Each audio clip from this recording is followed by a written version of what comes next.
সংকট অনেকটাই কেটেছে। যাদবপুরের আহত ছাত্র ইন্দ্রানুজকে আজ ছাড়া হতে পারে হাসপাতাল থেকে। ছুটি হলেও বিশ্রামেই থাকতে হবে তাকে, এমনটাই খবর হাসপাতাল সূত্রে।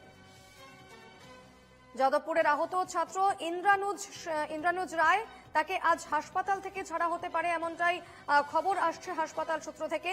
তবে ছুটি হলেও আপাতত তাকে বেশ কিছুদিন বিশ্রামেই থাকতে হবে, এমনটাই জানিয়ে দিয়েছেন চিকিৎসকরা।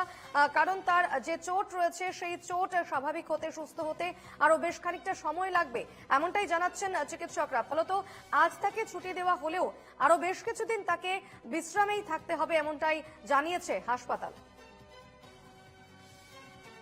এই মুহূর্তে আমার সঙ্গে সরাসরি রয়েছেন প্রতিনিধি ইন্দ্রনীল ঘোষ।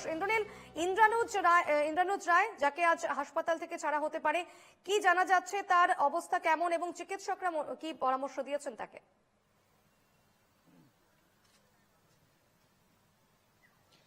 একদমই, দেখো, হাসপাতাল সূত্রে যেটা জানা গিয়েছে আজকে সন্ধ্যার দিকে তাকে ছাড়া হতে পারে এবং তার 4 সপ্তাহের যে বেড রেস্ট একদম পরিষ্কারভাবেই বলা হয়েছে এবং কোনো রকম সে কোনো চাপ নিতে পারবে না এবং আপাতত তার বেড রেস্ট থাকবে এবং চোখের যে বিষয়টি রয়েছে এবং আপাতত সেটিও ঠিক আছে, কোনো রকম কোনো সমস্যা আপাতত নেই। সেই কারণের জন্যই আজকে সন্ধ্যার দিকে তাকে ছাড়া হতে পারে, এমনটাই কিন্তু হাসপাতাল সূত্রে জানা গিয়েছে। তবে তার যে মেডিসিন গুলো চলছে সেগুলো চলবে এবং তার সাথে বেড রেস্ট কিন্তু কমপ্লিটলি থাকবে, এমনটাই কিন্তু হাসপাতালের তরফ থেকে জানানো হয়েছে।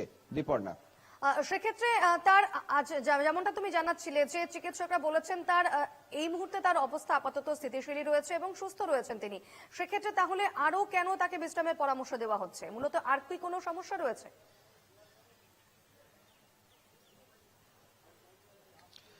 দেখো, যেহেতু তার এই দুর্ঘটনাটি ঘটেছে সেই কারণের জন্য তার যে স্টিচ করা এবং তার পায়ে যে চোট ছিল সেই চোটগুলোর কারণের জন্যই তাকে মূলত বেড রেস্টের কথা বলা হয়েছে এবং সেই কারণের জন্যই বেড রেস্ট থাকবে আপাতত এই 4 সপ্তাহ, অর্থাৎ 1 মাস। তারপরেই স্বাভাবিক ছন্দে ফেরার পরামর্শ দেওয়া হবে তার যে পরবর্তী চিকিৎসা পদ্ধতি, সেই চিকিৎসা পদ্ধতি চলার পর। দীপর্ণা, বেশ, নজর রেখো এদিকে। ধন্যবাদ ইন্দ্রনীল।